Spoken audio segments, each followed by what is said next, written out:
आमर excise commissioner श्रीजुक्त नरसिंह भोल सार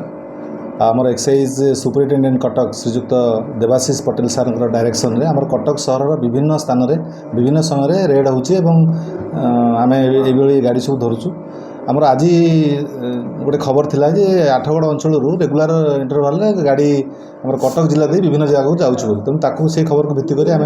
गोटे टीम करूँ से टीम रे आम 6 जन थिलु मु भी थिली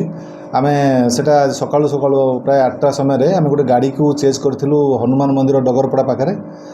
जो थे पाखापाखि 1225 लिटर मद थिला 2 जन आसामी को आम गिरफ्त कर हाँ 2 जन जो परिचय मिली से जड़े है तपन नायक घर हूँ आंकुला आमर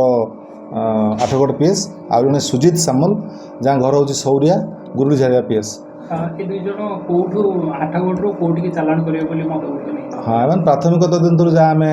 सूचना पाइचु एम आठगड़ बिरुड़ा अंचल जो मद तैयारी होची